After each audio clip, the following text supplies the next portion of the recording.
기도는 차익문교회 목요일 매일 큐티 약할 때 강함 대신에 찬양하시겠습니다. 약할 때 강함 대신에 나의 모배가 되신 주 나의 모든 것 주 안에 있는 보물을 나는 포기할 수 없네. 주 나의 모든 것 예수 어린 양 존귀한 이름 예수 어린 양 존귀한 이름.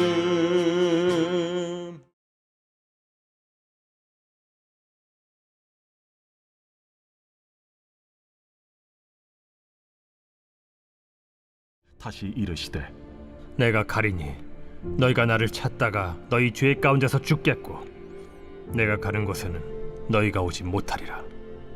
유대인들이 이르되 그가 말하기를 내가 가는 곳에는 너희가 오지 못하리라 하니 그가 자결하려는가? 너희는 아래에서 났고 나는 위에서 났으며 너희는 이 세상에 속하였고 나는 이 세상에 속하지 아니하였느니라. 그러므로 내가 너희에게 말하기를 너희가 너희 죄 가운데서 죽으리라 하였노라. 너희가 만일 내가 그인 줄 믿지 아니하면 너희 죄 가운데 죽으리라. 내가 누구냐? 나는 처음부터 너희에게 말하여 온 자니라.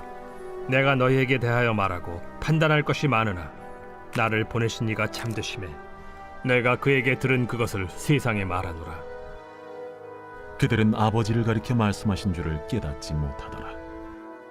너희가 인자를 든 후에 내가 그인 줄을 알고 또 내가 스스로 아무것도 하지 아니하고 오직 아버지께서 가르치신 대로 이런 것을 말하는 줄도 알리라.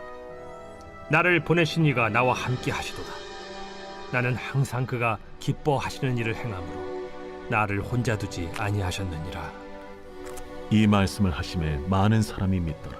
초막절이 지날 때쯤에 예수님이 연복에 여인의 뜰에 있는 그 연복의 앞에서 선포하셨죠. 나는 세상의 빛이라. 자신이 누구인지 자기의 정체를 밝히시고 사명을 밝히신 예수님의 그 자기 선언, 나는 세상의 빛이다. 또 이제 그 전에는 또 이제 생명의 물이었고 생수였죠. 생수. 이번에는 빛이라고 말씀하신 거죠. 그래서 그 맥락에서 본문이 계속되고 있습니다. 그러니까 이 전제는 이 땅에 있는 세상에서 살아가는 인생들에게 그들이 이제 어둠 가운데 살고 있다라는 것이 전제가 돼 있고 그들에게 예수님이 복음이다, 빛이다라는 것이죠. 어둠 속에서 산다는 것은 더듬으면 살아야 되는 거죠. 길을 알지 못해서 앞에가 낭떠러지가 있는데도 모르고 거기 떨어지는 인생들이 바로 세상 사람들이라는 거예요. 세상에 한 치 앞을 모르는 거예요. 한 치 앞을 모르고 살아가는 사람들입니다. 그래서 이것은 비유죠. 그 영적인 세계의 어두움을 얘기하는 겁니다. 그리고 오늘 본문에 이제 예수님의 이제 그 이어가는 말씀은 이제 자신이 빛이라고 증거하시는 이제 자기 증거, 그 신적인 자기 증거를 받아들일 수 있는 이제 시간이 얼마 안 남았어요. 예수님은 이 세상을 떠나가십니다. 그때를 위해서 이제 남은 유대인들에게 뭔가 마지막까지 예수님은 그 사명에 충실하시면서 자신이 누구인지를 밝히시는 복음을 전하십니다. 그게 또 시비거리가 돼요. 유대인들이 이해를 못하니까. 그런 말씀입니다. 오늘 말씀 21절에 다시 이르시되 내가 가리니 너희가 나를 찾다가 너희 죄 가운데서 죽겠고 내가 가는 곳에는 너희가 오지 못하리라. 시간 순으로 써 있죠. 예수님의 이제 앞으로의 일정 스케줄이 구속사죠. 구속사. 내가 가리니 승천을 얘기합니다. 너희가 나를 찾다가 승천 후에 예수님을 찾지만은 전혀 찾을 수가 없다는 거죠. 엘리야의 그러니까 승천했는데 뭐 시체라도 찾겠다. 못 찾죠. 승천한 건데.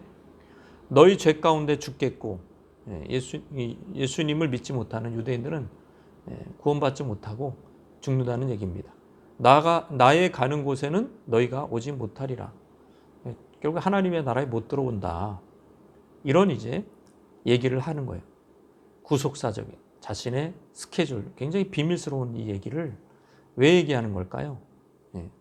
회개할 기회를 주고 있는 거예요. 회개할 기회.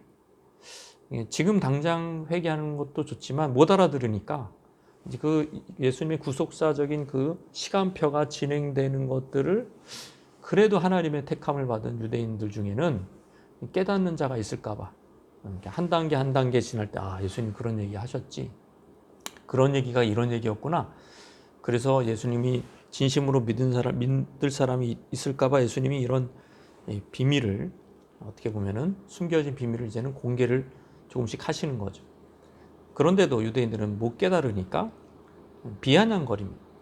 그가 말하기를 유대인들이 이렇게 내가 가는 곳에는 너희가 오지 못하리라 하니 그가 자결하려는 건가? 자살인가? 뭐 이런 식으로 얘기하는 거예요. 뭔가 이렇게 좀 예수님께 합당한 말이 아니죠 이게. 아니 우리는 어디든 다 흩어져 있는데 유대인들은 그 당시에 지중해를 중심으로 한 전 세계에 흩어져 있는데 우리가 못 갈 수 있는 곳이 없는데 너희가 오지 못할 곳이 있다? 그 뭐 그냥 죽는다는 얘기인가? 자살한다는 얘기인가? 죽음으로써 자신의 그 교리를 증명하려고 하나 보다. 이러면서 이제 비웃는 것이죠. 이렇게 유대인들이 믿는 게 쉽지가 않아요. 예수님 말씀대로 죄 가운데서 죽을 자들이 많은 거죠. 23절에 예수께서 이르시되 너희는 아래에서 났고 나는 위에서 났으며 너희는 이 세상에 속하였고 나는 이 세상에 속하지 아니하였느니라. 그 위아래라는 거죠. 여기서 이게 나눠져 있는 거예요. 나는 이렇게 에고 에이미 이런 신적 선언이 지금 들어가 있는데 나는 있는 자다. 어디에 있는 자냐? 위에 있는 자다 이거예요. 위에 있는 자. 너희는 세상에 속한 자다. 예수님은 위에 있는 자고 너희는 아래에서 났고 아래에서 태어났고 세상에 속한 자다. 그러니까 거듭났다는 개념하고 다르죠. 완전 반대죠. 거듭난 자는 위로부터 태어난 자인데 너희들은 믿지 않는 너희들은 결국에는 죄 가운데 죽을 너희들은 아래에서밖에 태어난 자가 아니다 이거예요. 그러니까 부모 뱃속에서 태어난 걸로 끝난 자다. 위로부터 태어난 자가 아니라. 근데 예수님은 위에 있는 자다 이렇게 얘기하고 예수 믿는 자는 위로부터 태어난 자죠. 다 뭡니까? 위치가 다르는 겁니다. 저 위는 그 하나님 아들의 통치권이 완벽하게 구현된 곳이죠. 죄가 없는 곳이죠. 천국이죠. 그런 아래는 타락한 인간이 마귀의 지배 아래 거기서 아우성치다가 시기질투하다가 죽는 곳이죠. 죽어가는 곳이죠.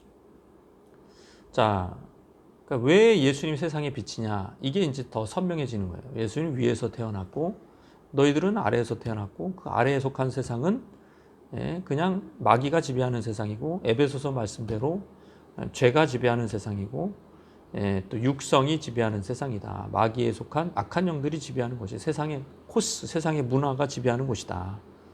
세상 풍조, 인간의 죄성, 마귀의 쫄개들 막 이렇게 삼위일체가 죄악의 삼위일체가 점령하고 있는 것이 이 세상이요. 이 아래에 있는 땅이잖아요. 거기는 죄가 충만한 곳이, 죄의 방사능이 떨어지는 곳입니다. 그런 곳에 너희들이 살고 있다. 마귀의 지배 아래 살고 있다.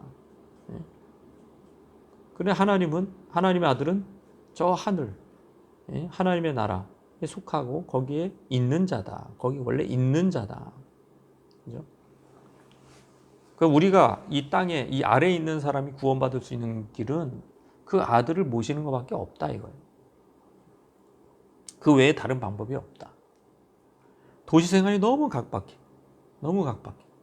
이 사람에 치이고 사기꾼도 있고 그래서 이제 다 정리하고 시골에 전원주택이라. 거긴 다를까요? 무례한 이웃들에 의해 고통을 당해. 법정 싸움에 또 들어가고. 여러분 이게 이제 이런 것이 근본적으로는 조금 뭐 약간의 차이는 있을 수 있어도 순박한 사람이 더 있을 수는 있어도 근본적으로 차이가 없는 거예요. 세상 어느 곳에 밝은 곳이 없습니다. 오직 밝은 곳은 예수님밖에 없는 거예요. 예수님 안에서 찾아야 되는 거예요. 24절에 이러므로 내가 너에게 말하기를 너희가 너희 죄 가운데 이게 계속 반복해서 지금 3번씩이나 얘기하고 있어요. 만일 내가 그인 줄 믿지 아니하면 하나님의 보내신 그 아들 메시아 그리스도인가라는 것을 예수가 그리스도 하나님이 오래전부터 선지자를 통해서 다윗의 왕조를 통해서 나올 바로 그 그리스도라는 것을 믿지 못하면 너희는 죄 가운데서 죽는다. 이 죄 문제 해결 못한다는 거예요. 예? 그러면서 이 신적 예수님의 자기 신적 선언 에고 에임이라는 이 절대적 용법을 계속 사용하는 이유는 이 정말 하나님의 아들 사람이 아니에요. 진짜 하나님의 아들을 믿지 않으면 죽는다는 거예요. 이 죄 문제는 해결 못 받는다. 근데 또 예수님은 인자도 되시죠. 인자도 되셔서 인간의 죄를 뒤집어 쓰시고 또 하나님이시기 때문에 또 죄 가운데 죽어도 부활하실 수 있는 죄가 실제로는 없기 때문에 그런 이제 예수님의 그러한 그 생명이 아니고서는 우리는 죄 가운데서 죄 문제 해결 못 한다는 거예요. 예수님 쉽게 얘기해서 예수님 믿는 거 아니면 죄 문제 해결 못 한다. 어디서 죄 문제를 해결할 수 있을까요? 정말 누가 우리 죄의 책임을 또 과거에 지은 죄, 지금 짓는 죄 모든 죄를 누가 해결해 줄 수 있을까? 이 땅에서 아무도 다 죄인들인데. 그러나 유대인들은 예수님의 신적 선을 인정하지 않습니다. 따지듯이 묻습니다. 네가 누구냐? 도대체 누구냐? 그런 식으로 얘기하지 마라. 똑바로 얘기해라. 예수님이 대답하십니다. 보통 사람 같으면 그냥 상대를 안 할 텐데 예수님 참 친절하세요. 이렇게 얘기하죠. 나는 처음부터 너에게 말하여 온 자다. 이거 굉장한 말씀입니다. 이거를 하도 못 알아들으니까 예수님이 내가 하나님이야. 이렇게 얘기하는 거예요. 이게 처음부터 너에게 말하여 온 자다. 이 얘기는 직역하면 태초부터 너에게 말하고 있는 하나님이라는 얘기입니다.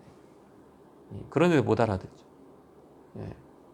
26절, 27절 내가 너에게 말하고 판단할 것이 많으나 나를 보내신 이가 참되심에 내가 그에게 들은 그것을 세상에 말하노라. 판단할 것이 많아요. 저들은 한심한 반응을 하고 있기 때문에 그러나 이 판단도 의미가 없다. 그냥 아버지께서 들려주신 것만 말하고 있다. 그러나 하나 소망적인 말도 하세요. 너희는 인자를 든 후에 내가 그인 줄 알고 또 내가 스스로 아무것도 하지 아니하고 오직 아버지께서 가르치신 대로 이것들을 말하는 줄을 알리라. 뭔가 깨닫는 날이 온대요. 인자를 든 후에 내가 그인 줄 알고. 예수님이 바로 그 메시아, 그 그리스도라는 것을 언제 하냐? 인자를 든 후에, 그러니까 누군가 들은 거예요. 누가 들었을까요? 십자가에 들어 올리는 자들이 예수님을 팔아넘긴 유대인들, 로마 병사들, 예수님의 적자자들이 예수님을 들어 올렸죠. 그래서 예수님이 이렇게 십자가에 매달린 거예요. 그때서야 내가 그인 줄 너희가 알 것이다. 그 첫 번째 그 사람이 백부장입니다. 로마 백부장이 처형을 마치자마자 예수님 숨지는 것을 보고 이 사람은 진실로 하나님의 아들이었다. 이 고백을 시작으로 이제 예수를 믿기 시작하는 자들이 이제 우후죽순으로 부활하신 후에는 나타나기 시작하죠. 그때 돼서야 알게 될 거다. 그거는 이제 너희들의 그 예정된 그 스케줄이고 나는 그래도 외롭지 않다는 거예요. 나를 보내신 이가 나와 함께 하시기 때문에. 심지어 예수님은 십자가 처형에 순종하기까지 십자가의 길을 외롭게 가셔야 했습니다. 그럼에도 불구하고 혼자가 아니다. 하나님이 나를 혼자 두지 않으셨다. 늘 함께 하신다는 거예요. 그 이유는 아버지가 기뻐하시는 일을 행하기 때문이다. 그 아들의 정체, 사명, 본질, 모든 것이 아버지께서 기뻐하시는 일을 하는 거죠. 그 소망. 그러니까 우리가 영성이 온전한가? 우리가 정말 영성이 있느냐?